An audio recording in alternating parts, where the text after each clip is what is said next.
perang terus setiap hari. Iya.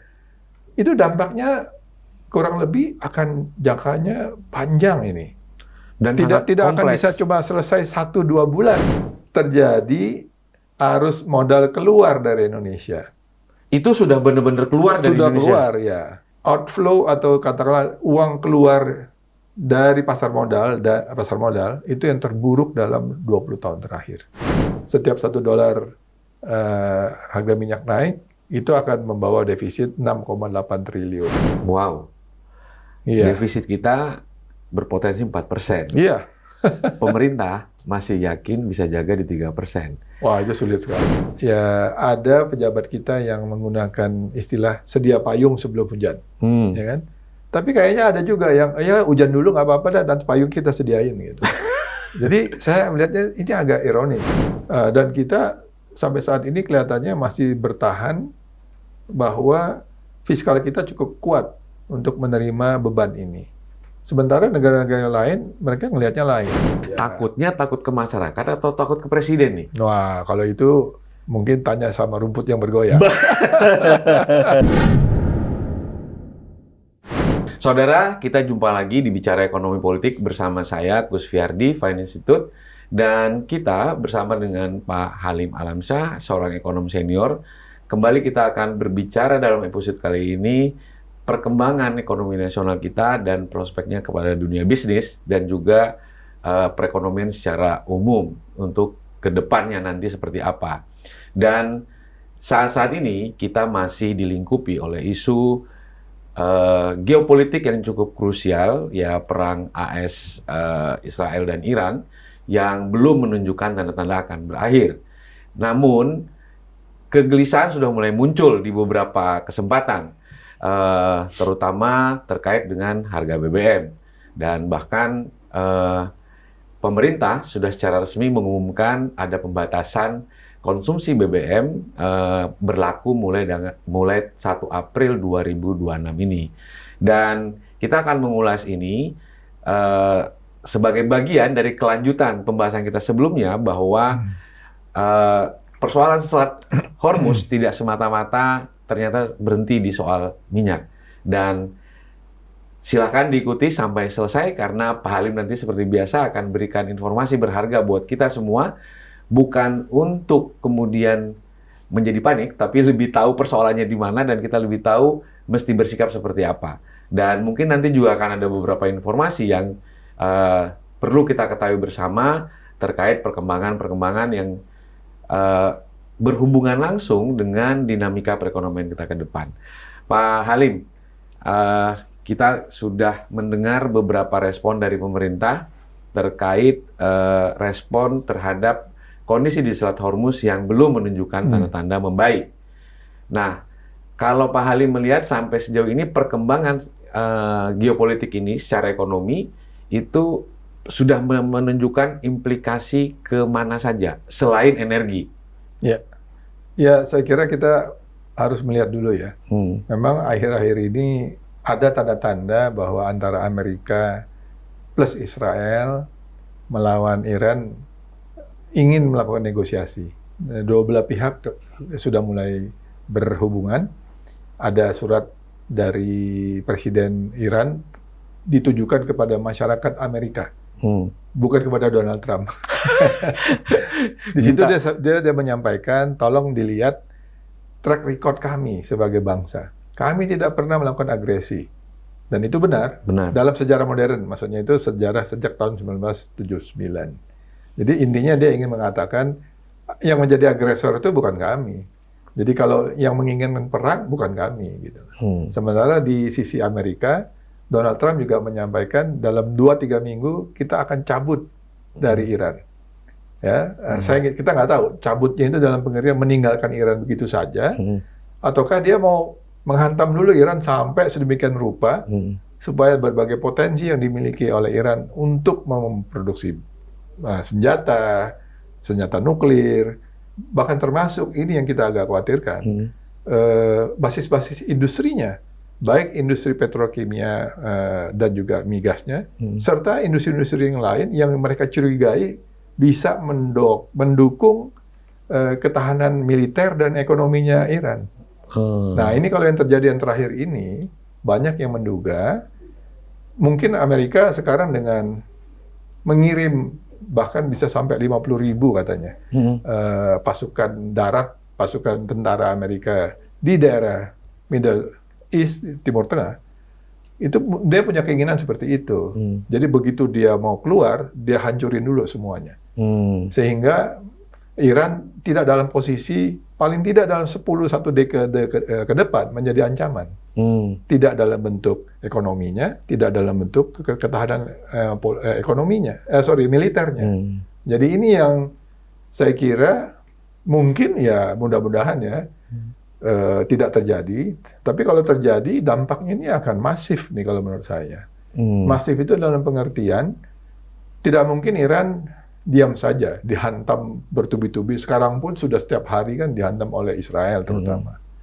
Berbagai sasaran yang dipilih sudah tidak peduli lagi apakah itu ada unsur militernya ataukah unsur masyarakat sipilnya, dia hantam aja. Dengan asumsi bahwa di situ ada sasaran yang dia ingin capai. Nah, ini memang luar biasa dan di luar sudah hukum kemanusiaan lah seperti itu. Jadi saya dugaan banyak pihak, termasuk analisis internalnya Bloomberg ya, dia mengatakan bahwa dalam 2-3 minggu ke depan ini akan terjadi perang yang sangat tinggi intensitasnya untuk menghancurkan Iran secara ekonomi, politik, dan juga militer. Dan tetapi nanti mereka khawatirkan Iran akan mengambil langkah yang sama untuk menghantam di kawasan. Dan apa yang terjadi adalah buat kita yang lebih katakanlah relevan ya dalam sisi kemanusiaan, tentu saja kita akan cukup prihatin melihat situasi itu. Tapi saya melihat itu berarti infrastruktur tidak saja migas, tetapi juga infrastruktur yang terkait dengan beberapa produk yang penting yang diproduksi oleh kawasan itu. Pupuk, petrokimia, helium, lalu juga ada smelter yang juga cukup besar-besar rupanya di situ. Karena mereka mengapa membuat smelter nikel, smelter aluminium, termasuk smelter biji baja gitu ya. Biji besi maaf, untuk menghasilkan baja. Itu karena menggunakan sumber energi yang murah di situ. Jadi ini dampaknya nanti tidak saja kepada minyak, tapi juga kepada harga bahan pangan dan juga bahan baku industri manufaktur. Nah, ini artinya kalau kita bicara tadi dampaknya kepada harga minyak, ya kita bisa dengan gampang, dengan mudah mengatakan, kalau gitu harga bahan bakar energi di dunia termasuk Indonesia akan naik. Oke, itu betul, tapi itu baru mungkin separuh cerita. Yang bercerita yang lain adalah mungkin juga bahan-bahan yang dipakai untuk produksi pangan itu akan terkena. Terutama untuk Indonesia ya, karena kita basis industrinya mungkin tidak seluas dengan negara lain yang industri manufakturnya penting sekali. Kita kan industri manufaktur kita menurun dalam 20 tahun terakhir. Jadi ini yang kita perlu awasi, bahwa dampak dari perang Iran-Irak ini, kalau menurut hemat saya, walaupun dia akan berhenti, misalnya, kalau toh waktu-waktu kan mereka juga capek juga kalau perang terus setiap hari. Itu dampaknya kurang lebih akan jangkanya panjang ini. Dan tidak akan bisa cuma selesai 1-2 bulan. Selesai perang, langsung kita dianggap normal kembali. Butuh waktu. Dan yang paling karena untuk membangun infrastruktur migas saja, kalau kita baca pernyataan dari Kementerian Energinya Qatar, kan dia salah satu penghasil minyak yang paling besar itu Ras Tanura ya. Itu dihantam sama cuma 1 atau 2 misil dari Iran, langsung dia bilang, kita butuh 2-3 tahun untuk memperbaiki itu. Artinya di Iran sendiri itu ada supply chain global yang juga penting dan take time kalaupun ini berakhir perangnya. Betul. Jadi artinya dampak perangnya sendiri mungkin setelah selesai ya sudah banyak kerusakan, mungkin korban jiwa yang tentu sangat memprihatinkan ya. Juga dampak politik internasionalnya, jadi Iran mungkin akan sibuk dengan dirinya sendiri untuk memperbaiki berbagai kerusakan.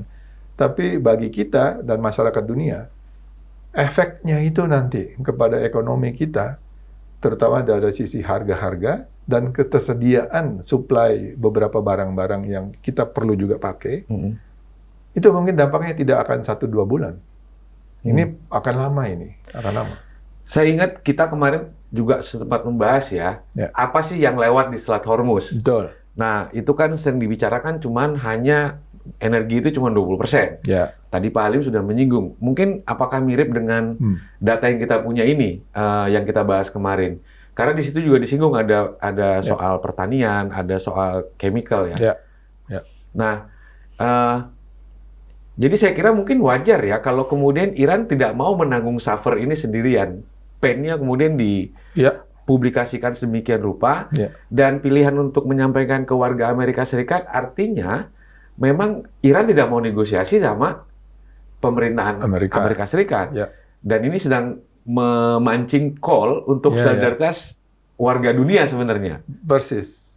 Jadi ini memang strategi yang dipakai oleh Iran sangat bisa dimengerti.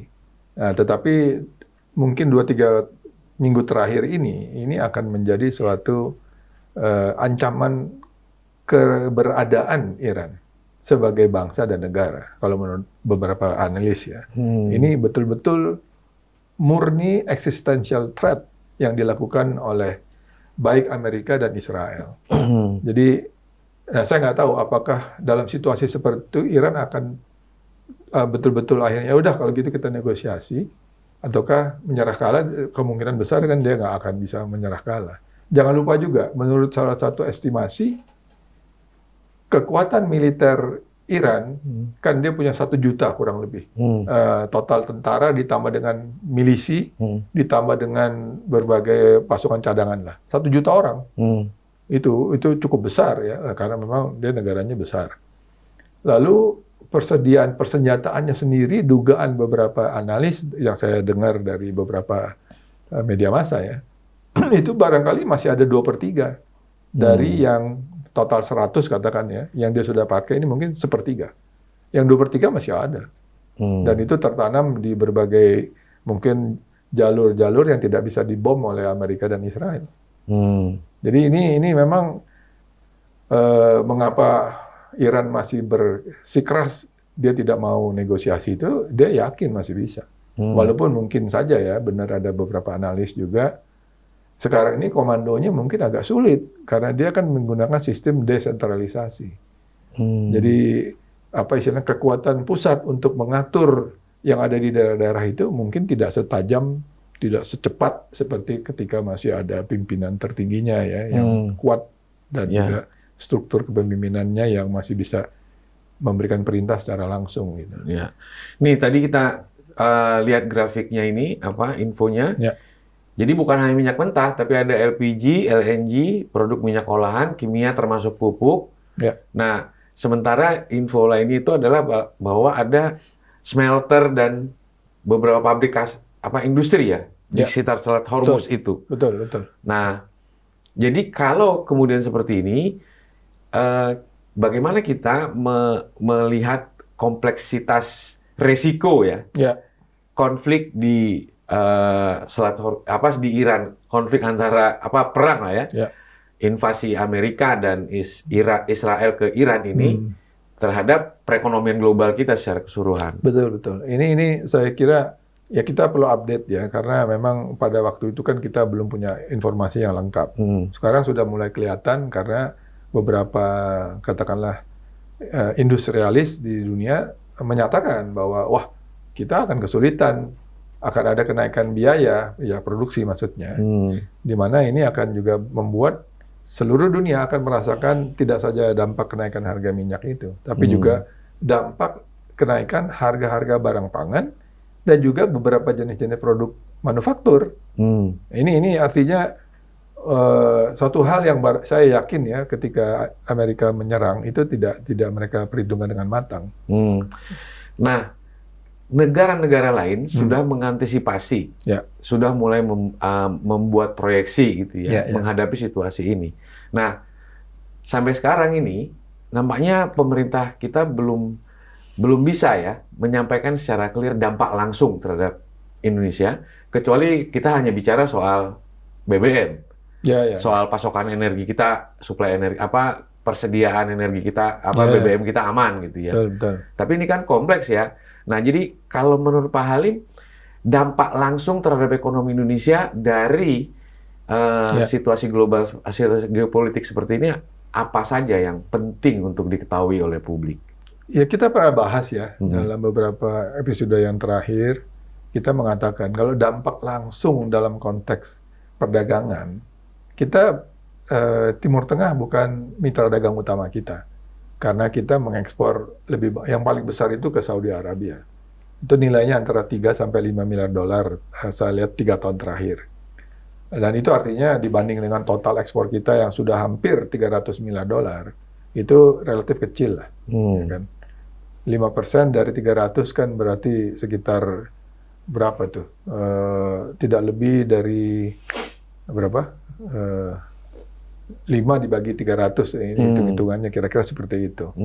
Nah, yang kita khawatirkan itu justru dampak tidak langsungnya, dan juga karena kita juga punya risiko di dalam negeri. Itu. Dampak tidak langsung itu apa, Pak Halim? Dampak tidak langsung misalnya perubahan risiko secara global. Bahwa ini terjadi di Timur Tengah memang betul, tetapi ini juga akan mengubah risk appetite, selera risiko dari para pemilik uang terutama ya. Karena uang kan cepat sekali berputar di seluruh dunia. Nah, kita juga, karena negara kita kan juga negara yang terbuka, bukan negara yang tertutup. Jadi itu begitu terjadi perubahan, tentu mereka akan mengubah juga posisinya. Bagaimana risiko yang mereka anggap terjadi di perekonomian Indonesia. Nah, kalau kita melihat dari sisi situ, kita melihat sebetulnya risiko perang ini sebetulnya risiko tambahan untuk Indonesia. Karena sebelumnya kita secara internal juga punya risiko secara makroekonomi khususnya. Nah, ini kita lihat kurs rupiah kita perlahan-lahan sudah menuju dari 16.700-an di Januari yang lalu, sekarang sudah dengan gampang dia akan menembus ke 17. Kadang-kadang dia naik 17. Udah sempat nyundul lewat 17, turun lagi. Tapi itu kan tandanya tekanan itu berat sebetulnya. Dia bisa jadi hampir 17.000, kalau ini 16.999. Sebenarnya 17.000 lah. Itu lebih karena intervensi dari Bank Indonesia, saya kira. Ya. Dan setiap kali intervensi kan membutuhkan dolar. Falas lah katakannya. Ya. Dan itu kan tentu berat buat Bank Indonesia kalau dia tidak melakukan langkah-langkah lain. Gitu. Ya. Dia sudah melakukan langkah-langkah, tetapi kelihatannya Bank Indonesia terikat sementara waktu ini belum mau menaikkan suku bunga. Nah, kita tunggu saja sampai kapan Bank Indonesia tidak mau menaikkan suku bunga. Ya kan? Ya. Untuk tidak karena ini ya, tidak karena tidak ingin mendorong pertumbuhan ekonomi. Saya kira jelas Bank Indonesia pingin sekali mendorong pertumbuhan ekonomi. Tetapi masalahnya kondisinya tidak memungkinkan dia untuk menurunkan suku bunga. BI, kita lihat aja di situ. BI mungkin belum akan menaikkan tingkat suku bunga. Tapi kalau government bond-nya sepertinya sudah mengalami kenaikan itu dia, ini. Betul sekali. Jadi ini masyarakat yang sering tidak paham kan. Bank Indonesia itu menjaga suku bunga jangka pendek. Ya. Yang melalui BI rate namanya. BI rate itu suku bunga jangka pendek. Jangka pendek itu artinya di bawah setahun lah. Gitu ya. Itu yang dikendalikan oleh dia, yang dia bisa mengendalikan. Karena ini akan diacu oleh perbankan dalam negeri dan juga menjadi acuan bagi pemodal dari luar negeri. Dari luar negeri. Mengapa jadi acuan? Karena nanti pemodal ini akan membandingkan suku bunga jangka pendek BI berapa, suku bunga jangka panjang yang dikatakanlah yang diinginkan, yang dikendalikan oleh pemerintah melalui surat berharganya ini, itu seberapa besar. Nah, kita lihat ini. Di bulan Januari, government bond 5Y itu 5 tahun, 5 year. Ini adalah SBN. Waktu surat utang negara, yield SBN itu adalah sebetulnya adalah suku bunga jangka panjang. Karena ini kan 5 tahun. Itu bunganya 5,7. sementara SBI-nya 4,75.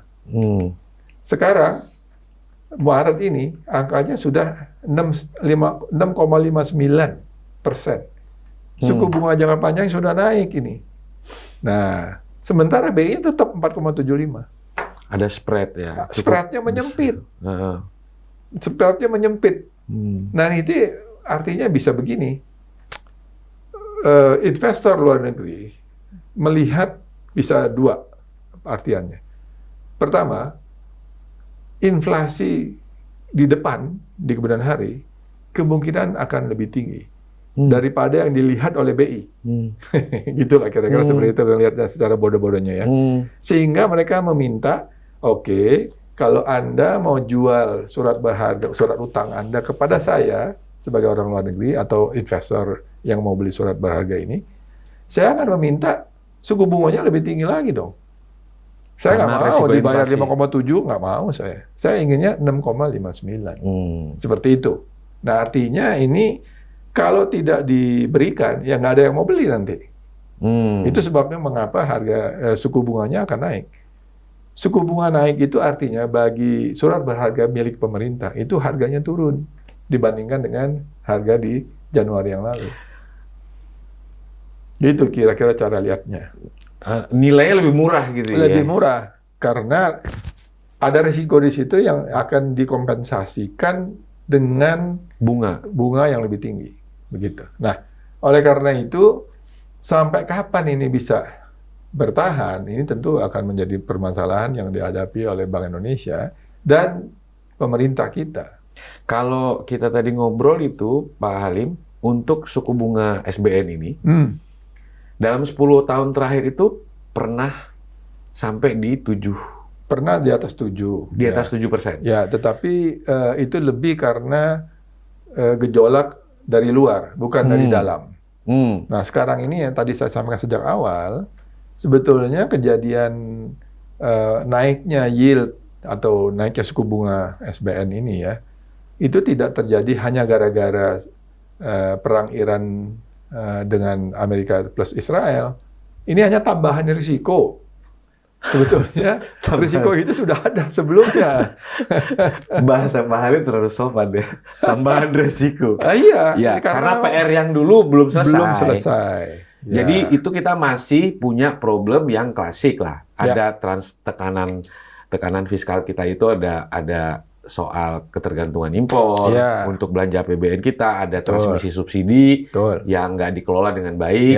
Kemudian juga akhirnya stabilitas nilai tukar kita, jadi stabilitas moneter gitu ya, masih gonjang-ganjing, ditambah ada masalah geopolitik. Nah, ini kelihatan di tabel ini sebetulnya. Nah, di mana tuh kelihatannya Pak Halim? Coba kasih tahu kita Pak Halim. Yang paling gampang ini yang paling bawah.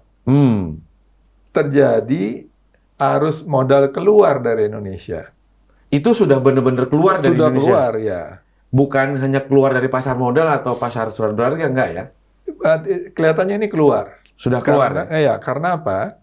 Ini keluar dari pasar saham dan pasar SBN. SBN itu surat utang. Artinya ini pasar modal juga. Cuma yang jangka panjang. Kalau saham ini kan jual beli, bisa turun naik, ada yang jangka panjang, jangka pendek, tapi dua-duanya ini adalah pasar modal. Uang yang keluar itu sejumlah 58,9 triliun rupiah. Atau kalau kita bagi dengan kurs sekarang 17.000, ini kurang lebih sekitar 3,5 miliar dolar.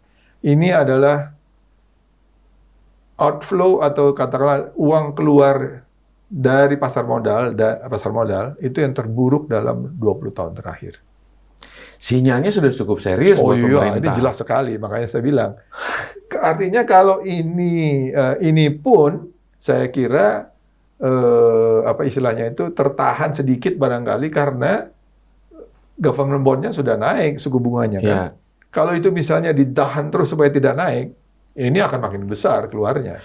Kalau tingkat suku bunganya dinaikin terus, kira-kira investor peminat surat berharga ini, itu akan melihat rasionalnya di tingkat suku bunga berapa? Wah, ini agak susah karena nanti itu sangat dinamis. Tapi yang jelas dia akan lihat apakah risiko yang dihadapi oleh Indonesia itu bersumber dari mana. Ya kan? Kalau sumbernya dari perang Iran-Irak kan bukan kendali kita. Kalau dia berhenti, ya udah, risiko itu selesai. Tapi tinggal masalahnya apakah dampak dari perang Iran-Irak itu sudah diadres, sudah diantisipasi, dan dilakukan penyesuaian tidak oleh pemerintah dan otoritas keuangan kita. Menurut Pak Halim, sudah adakah yang diadres oleh pemerintah dengan jelas? Ya kalau lihat di sini, kelihatannya permainannya itu hanya menggunakan suku bunga. Masih belum struktural ya? Ya artinya apakah ini akan cukup menenangkan para pemilik uang itu?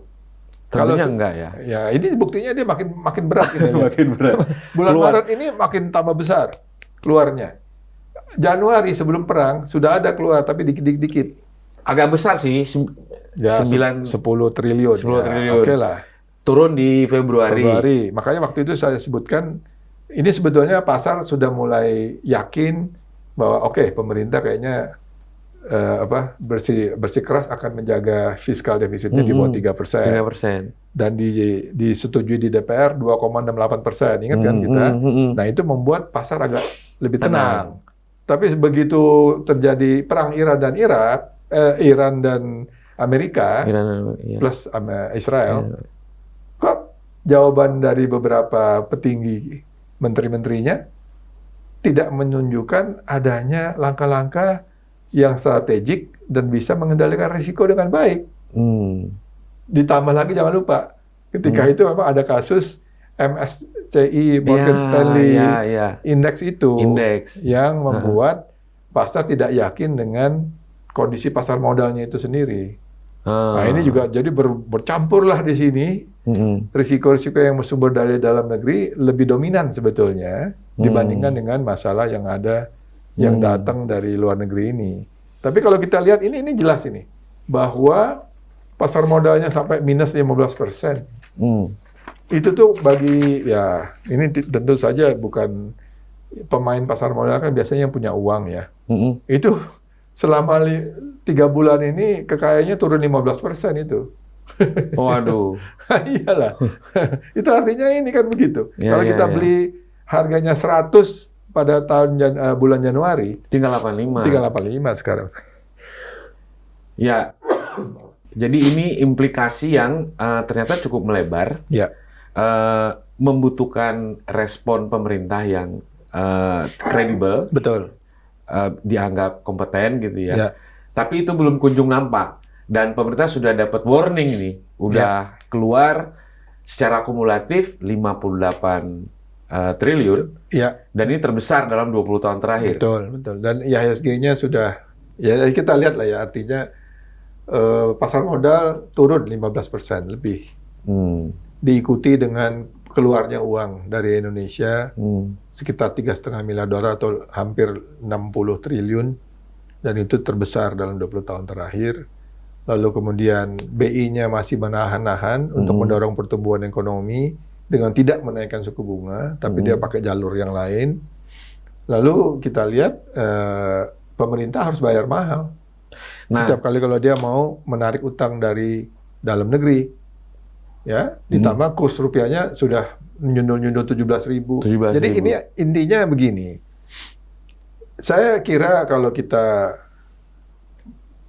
mendiskusikan bagaimana sebaiknya kita melihat masalah perekonomian kita kan tadi ditanya kondisi kita seperti apa. Ya tentu beberapa menteri menjelaskan, kita kelihatannya cukup kuat untuk bisa meredam kenaikan harga minyak, ya kan? Mungkin iya kalau kita lihat kemampuan dari fiskalnya, mungkin ada uangnya di situ. Tapi pasar ternyata punya pandangan yang lain. Pandangannya adalah terutama bagi yang bergerak di dunia keuangan, bahwa ya memang betul mungkin Indonesia defisit fiskalnya tidak gede-gede amat, 2,68%. Tapi kalau lihat harga minyaknya sudah di atas 70 sebagai asumsi dari yang dipakai oleh APBN, itu lama-lama kan dia akan bisa mempertanyakan seberapa serius sebetulnya otoritas dan pemerintah Indonesia dalam mengendalikan kestabilan ekonomi makro ya secara umum dan juga kestabilan sistem keuangannya. Ini ada dua pertanyaan yang awal-awalnya dulu kita masih diskusi tentang kestabilan ekonomi makro dalam pengertian menjaga defisit fiskal, ya, dan bagaimana mendorong pertumbuhan ekonomi secara lebih produktif. Itu pertanyaannya dulu di situ. Sekarang kita tambah dengan bagaimana menjaga kestabilan sistem keuangan. Nah ini jadi melebar risikonya itu. Dan sampai sekarang kayaknya belum ada pernyataan resmi dari KSSK ya. Dan itu kan ketuanya langsung Menteri Keuangan. Menteri Keuangan, ya. Ini untuk konsolidasi antara OJK, ya, BI, lalu kemudian pasar modal ya. Betul. Kenapa belum ada respon yang dikeluarkan secara resmi oleh KSSK, Pak Halim?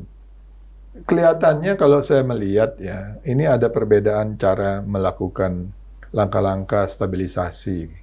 Ya, saya ingat pengalaman saya lah. Pengalaman ketika masih di pemerintahan, ketika kita berhadapan dengan COVID ya. COVID itu kan dimulai di awal tahun 2020. Dan di Indonesia sendiri pada waktu itu, saya masih ingat, pada waktu awal-awalnya di berbagai negara sudah muncul kekhawatiran bahwa COVID itu akan punya dampak yang kemana-mana. Gitu. Di kita masih ada pada waktu itu zaman Presiden Jokowi, entah karena informasinya tidak lengkap atau karena merasa yakin kita tidak akan terkena, itu ada proses selama beberapa waktu itu tidak pernah kita mengatakan kita jangan khawatir, kita nggak akan kena kayak gitu. Tapi tiba-tiba kan muncul ada satu kasus yang di ibu dan anak yang di Depok itu diumumkanlah oleh Presiden. Pada hari itu kebetulan kami dari KSSK menghadap Presiden, menyatakan bahwa ini kondisinya mungkin akan dengan cepat menjadi katakanlah bukan krisis kita bilangnya, kondisinya akan makin memburuk seperti itu.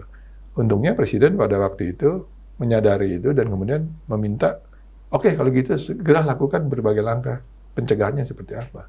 Nah, salah satunya adalah menyusun Perpu, begitu.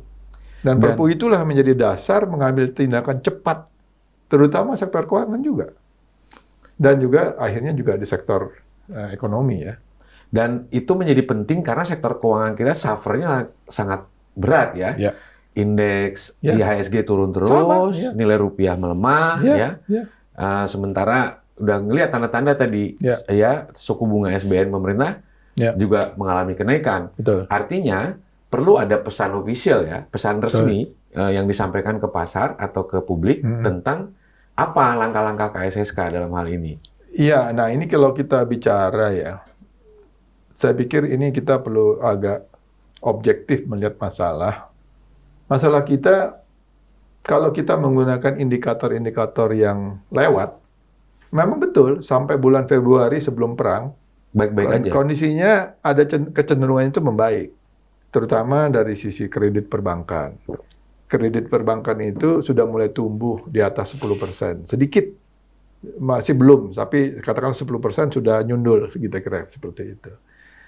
Indeks manufaktur, PMI, itu juga membaik. Menurut Mandiri Spending Index juga membaik. Juga, walaupun masih cukup tidak terlalu kenceng ya, penjualan retail secara real juga ikut membaik, dan seterusnya lah. Jadi ini memang ada tanda-tanda perbaikan di situ. Tetapi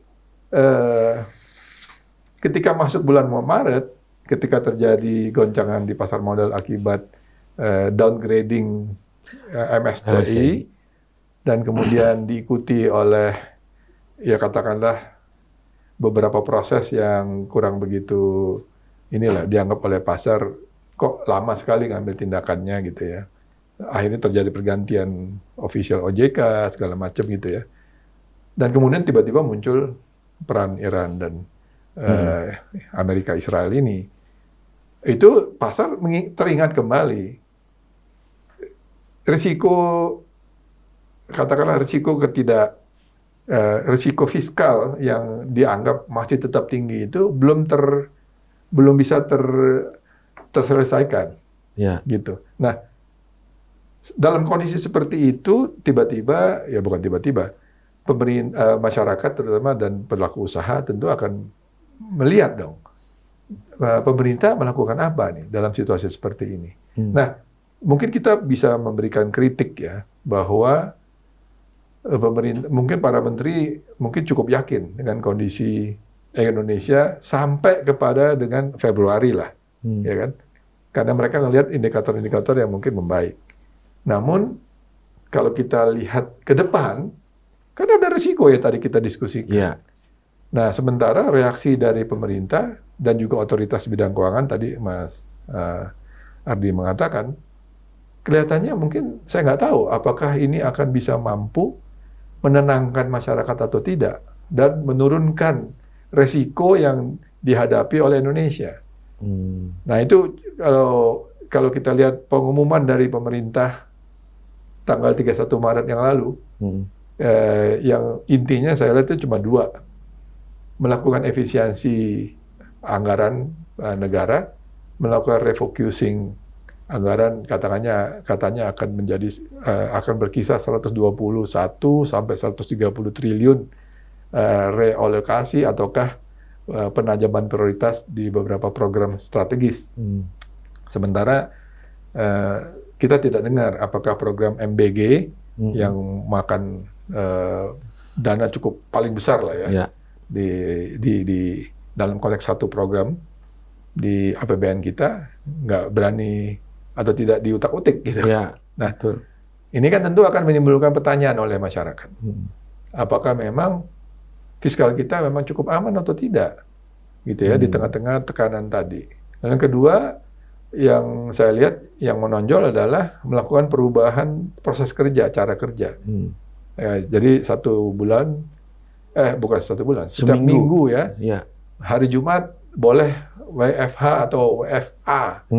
WFA itu work from anywhere. Ya. Itu kita nggak tahu. Dan orang menjadi ragu-ragu. Apa itu cukup ya? Ditambah pembatasan pembelian BBM 50 liter per orang. Per hari? Per hari. Per orang per hari. Ya, dan juga, tapi tidak berlaku untuk yang public transportation atau untuk kepentingan publik. Nah, menurut saya, ya kelihatannya masyarakat dan pelaku usaha menuntut yang lain, yang lebih jelas. Ini kredibilitas pemerintah dipertaruhkan kalau menurut saya. Iya. Apakah itu cukup seperti itu?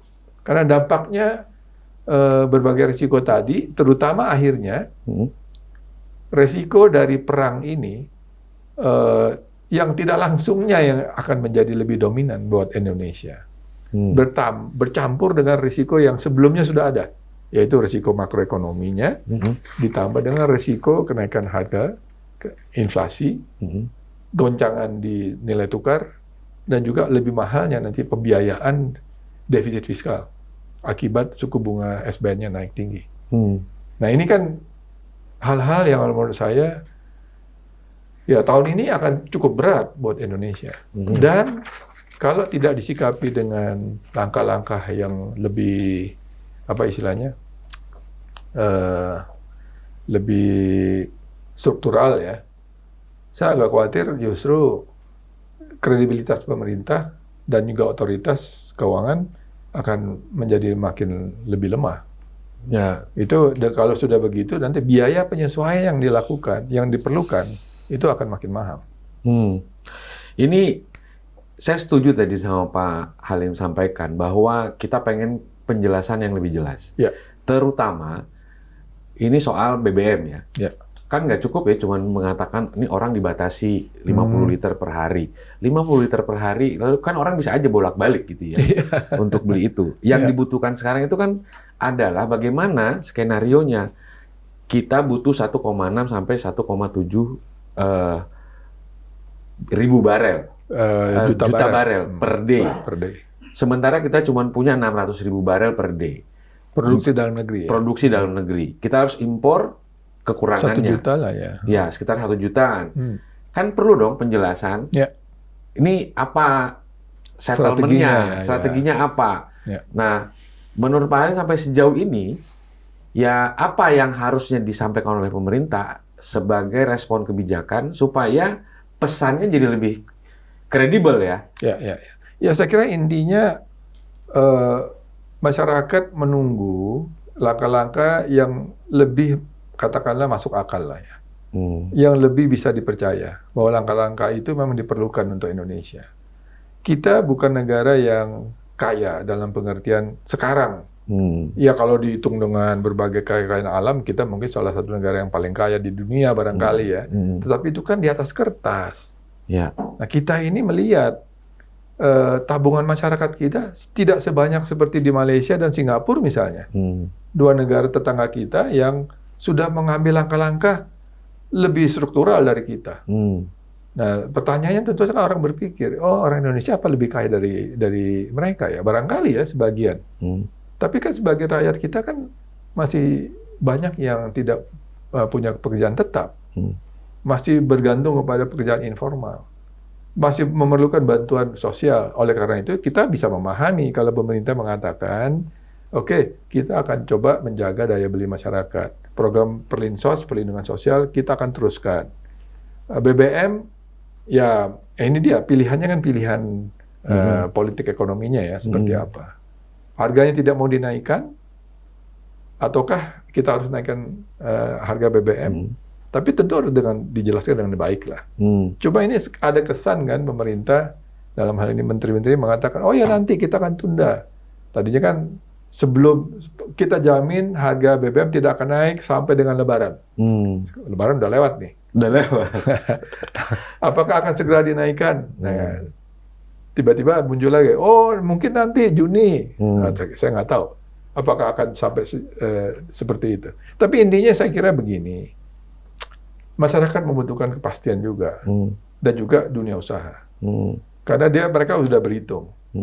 Harga minyak yang naik tentu akan menaikkan biaya produksi, ya kan? Tanpa kenaikan harga produksi harga minyak pun, kalau katakanlah BBM dibiarin tidak naik gitu ya, ada lagi biaya yang lain, yaitu nilai tukar akan naik karena akan menaikkan biaya impor. Ditambah tadi goncangan yang tadi dari sisi supply chain-nya, itu akan menaikkan juga harga bahan bakunya.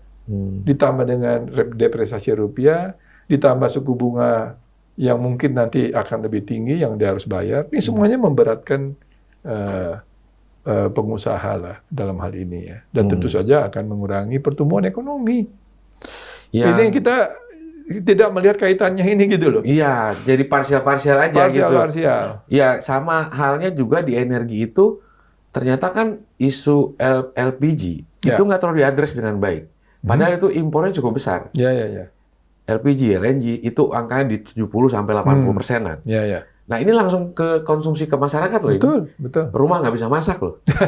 Iya betul. Ya kan? Betul. Nah ini kan juga tidak ada penjelasan yang yang kata Pak Halim tadi ya cukup struktural ya. Ya. Apa strategi kita? Dan betul bahwa kalau nggak mau ngapa-ngapain dengan harga komoditasnya.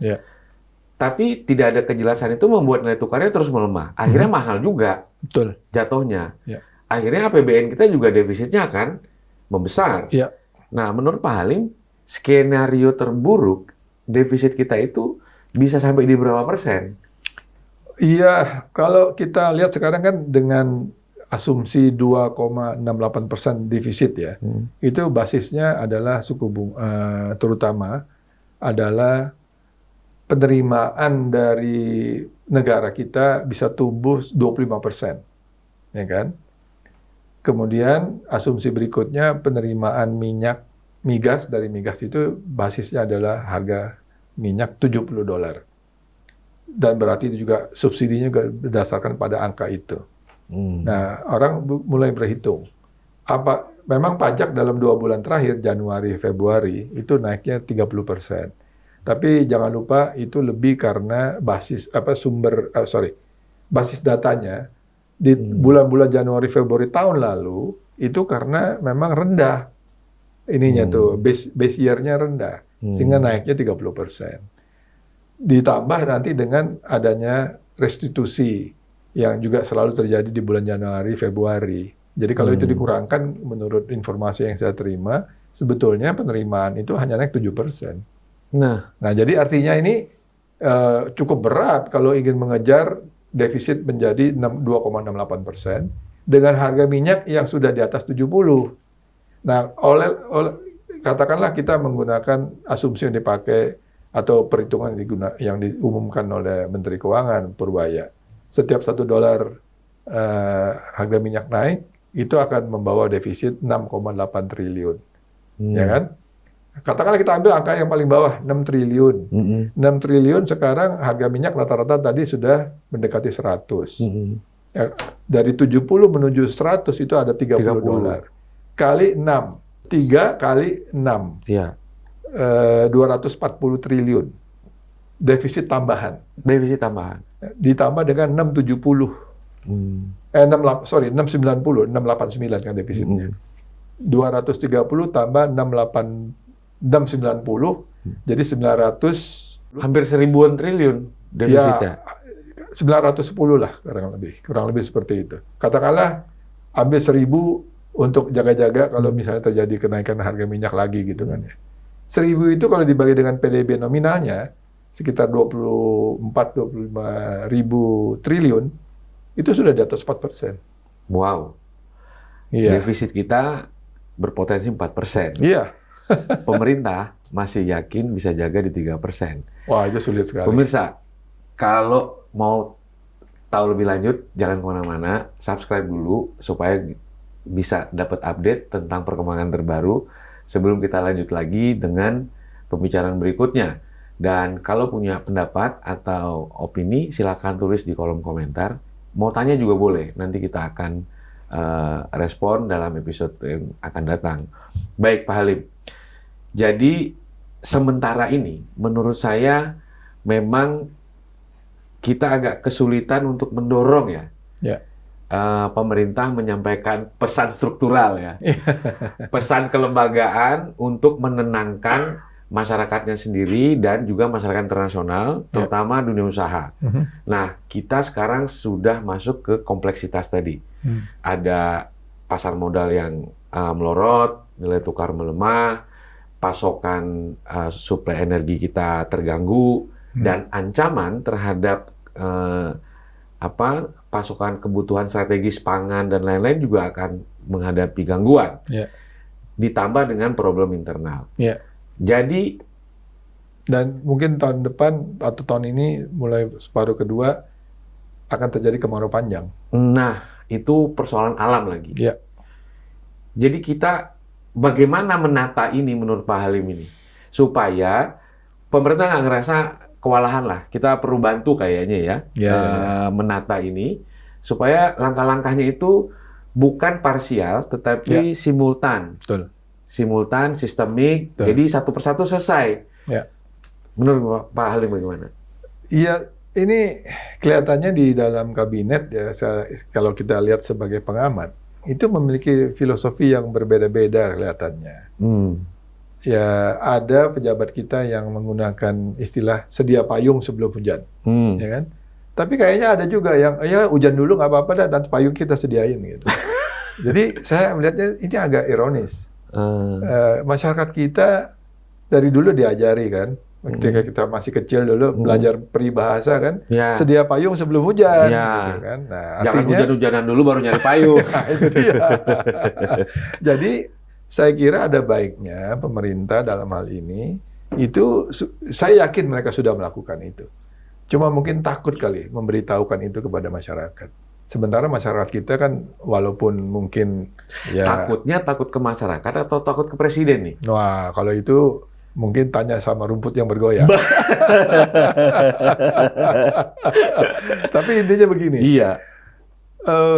Masyarakat kita kalau diberitahu dengan baik, ya kan, lalu diberikan dasar-dasarnya, sebagaimana juga katakanlah pejabat di negara lain di tengah kita, mereka menyampaikan.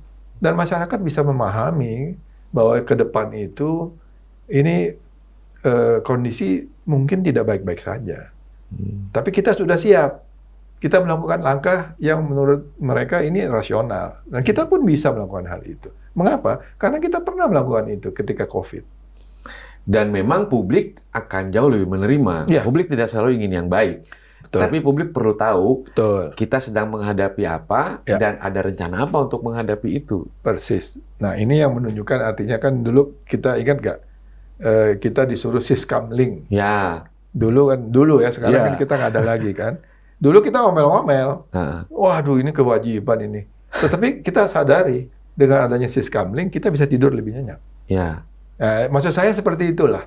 Ya. Kalau pemerintah juga menyampaikan bahwa kita perlu melakukan A, B, C, D, supaya nanti kita hidupnya juga jadi lebih, ya bukan tidak nyaman, bukan menjadi lebih nyaman, tapi kita sudah siap juga, siap-siap, sehingga kita nanti melewatinya itu dengan lebih istilahnya itu apa ya, lebih bisa bersiap-siap, baik masyarakat umum maupun para pengusaha ataupun masyarakat secara umum lah ya, seperti itu.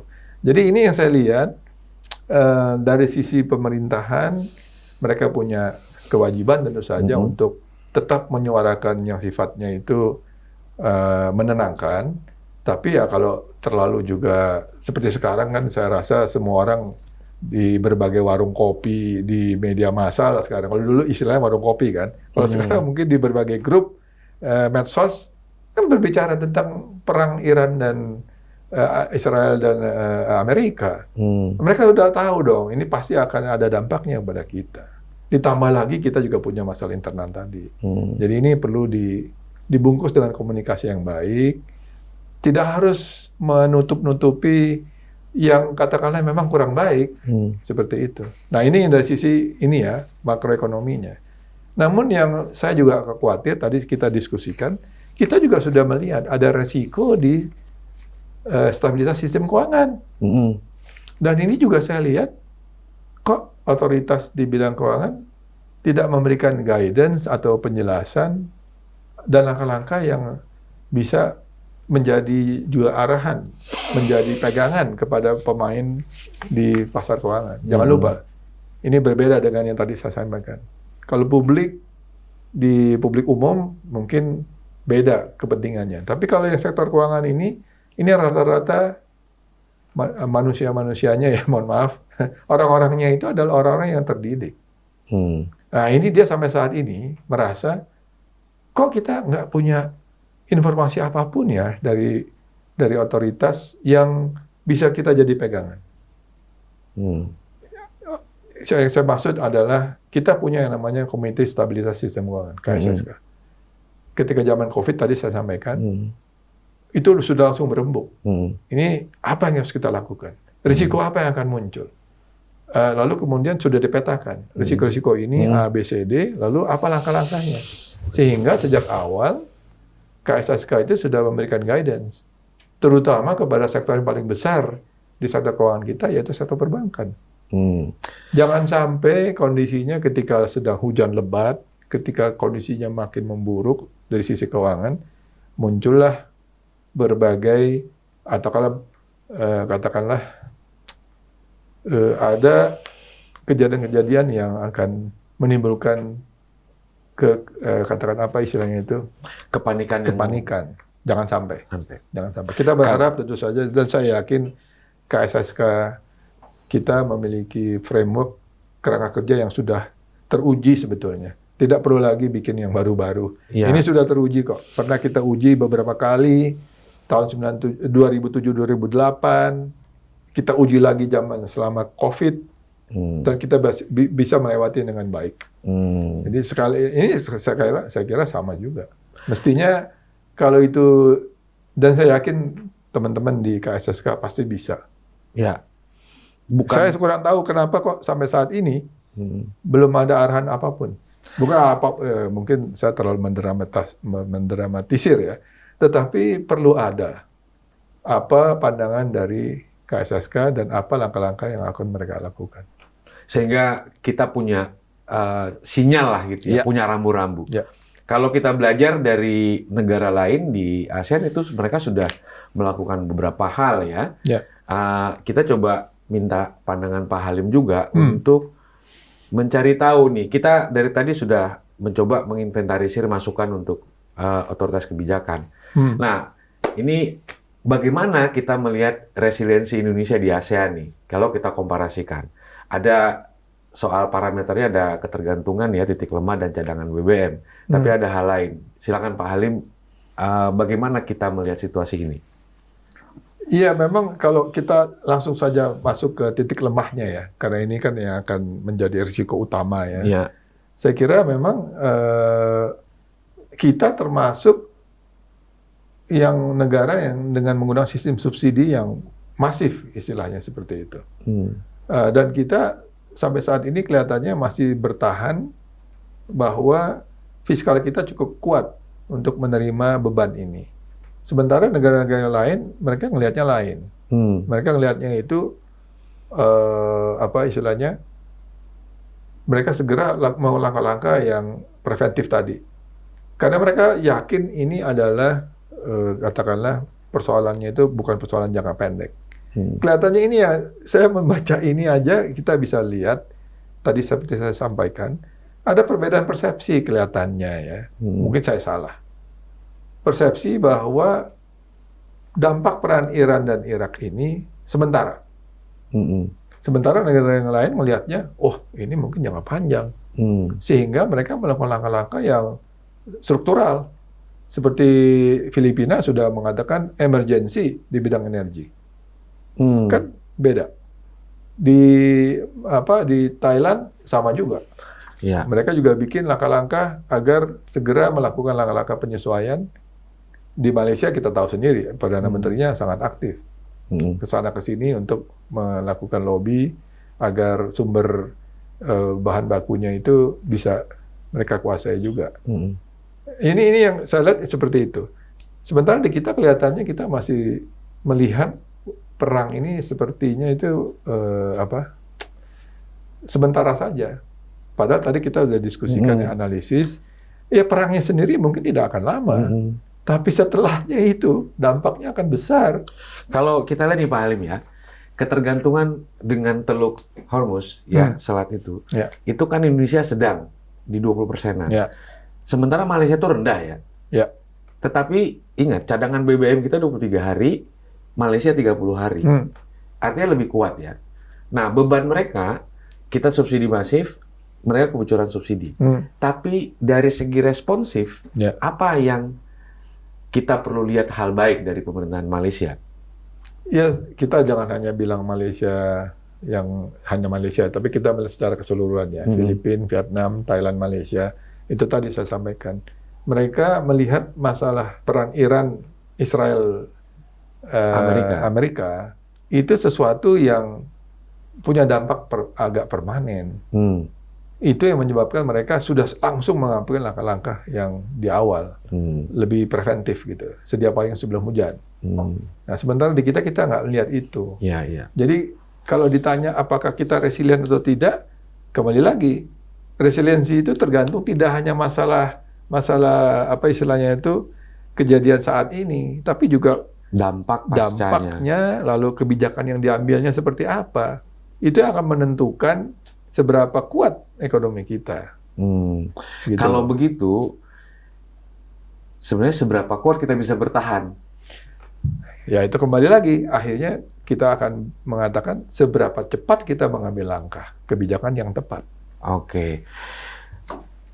Pemirsa, mudah-mudahan ya pembicaraan yang cukup panjang ini bisa jadi masukan yang berharga untuk semua pihak, para pemangku kepentingan, terutama pemerintah, untuk mengatur kembali langkah-langkah.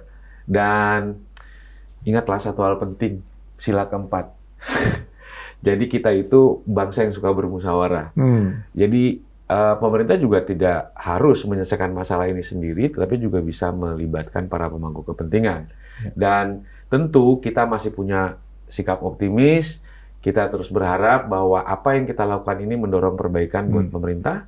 Dan kita akan terus menyampaikan perkembangan terbaru, analisis terbaru buat para pemirsa semua, supaya kita sama-sama bisa melihat peluang positif untuk kita ke depan. Nantikan bicara ekonomi politik berikutnya bersama saya dan juga Pak Halim Alamsyah. Terima kasih.